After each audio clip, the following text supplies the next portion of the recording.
This scene is kind of ironical because this is an attempt to beautify the area, but yet using old tires as a flower pot. I'm on my way from my hostel, which is down there a few blocks, to replicate the walking tour I made yesterday, which is something I've started to do frequently in large cities, because the walking tour gives you a very quick look at the routes and the important sites. Normally not going inside, although we did a bit, to get the detail. Today I get the detail. We're about to look at our first site on the walkabout, but I noticed this tree, how it's so beautifully growing into the sidewalk. Literally is a very pretty aesthetic.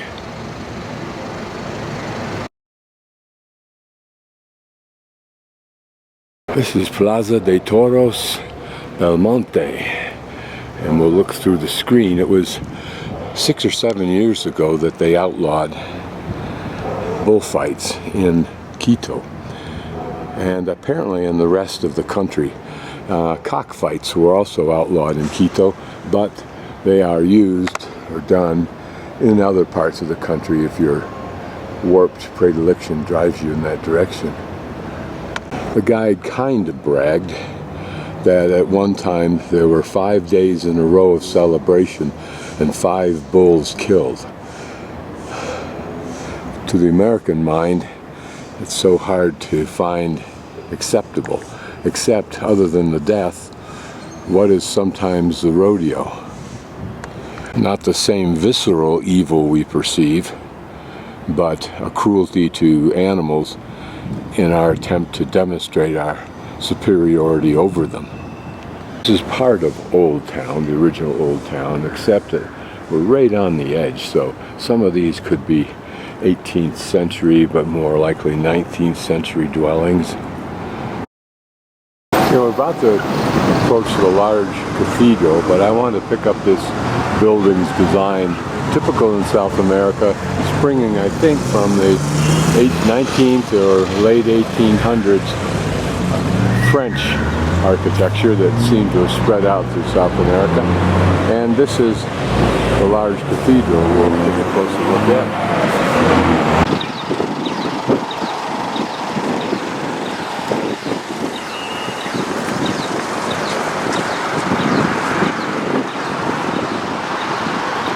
You'll notice the newer looking stone. That was the original stone they started building with, and then the people decided, whoever the people are, you don't know when they use that word whether they're referring to we the people or the government officials, or in this case perhaps church officials, who they also apparently call owners. They then switched to this stone, although there appears to be two kinds. The stained glass is apparently imported from Europe, I'm not sure where. What you may find interesting is that the gargoyles are in fact animals typical of the Galapagos, which shows you somewhat the tourist-orientated motivation for this church, as well as the importance of the Galapagos to this culture, even though most of the people here will never get to go there because it costs too much. Here, of course, a relief of Adam and Eve. Names on stones are the donors to the church, similar in a smaller way to those who tried to buy their way into heaven in the European early cathedrals by installing elaborate side chapels. The sun casts some very pretty colorations on the inside of this church through the stained glass. It has very much the feel and look of ancient cathedrals of Europe and South America, and they actually gain that credibility after several hundred years.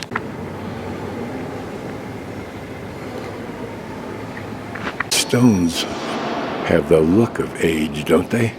I'm guessing that was intentional.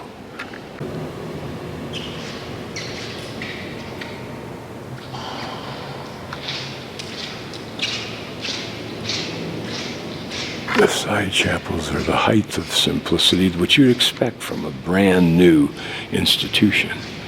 But even what look like Jewish candle holders look like they're made out of machined metal.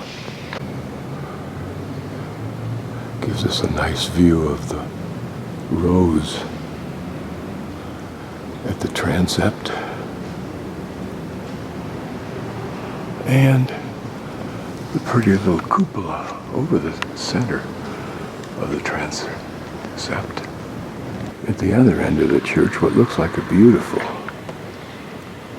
stained glass rose with profound detail.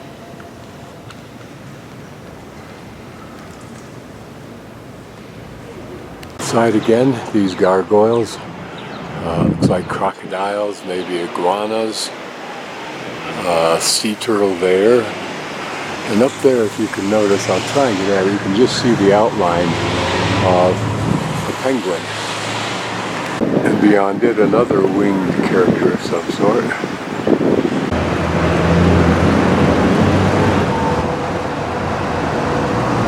Here we're at the entrance to the church, the opposite end from the altar. You can apparently take an elevator up to the top. I'm not going to bother with that.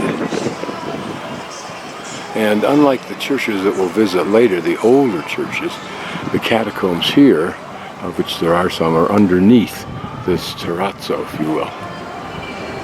The guide pointed out that these graphics, of course, were originally designed, originally in early churches, this being a very modern church, to educate illiterate people on the myths, doctrines, prohibitions, etc. of the church. This probably personifying the holy sanction of union between man and women.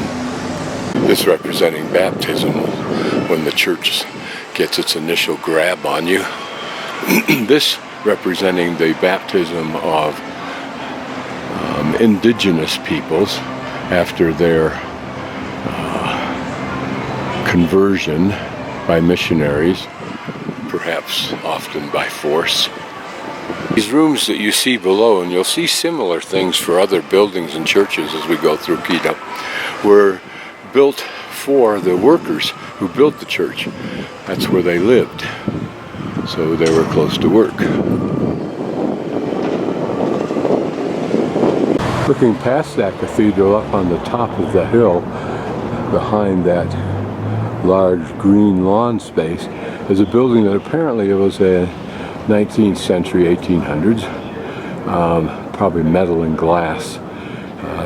Got a little structure on the inside, kind of a boutique market back in the 1800s. We've seen those buildings everywhere in the world.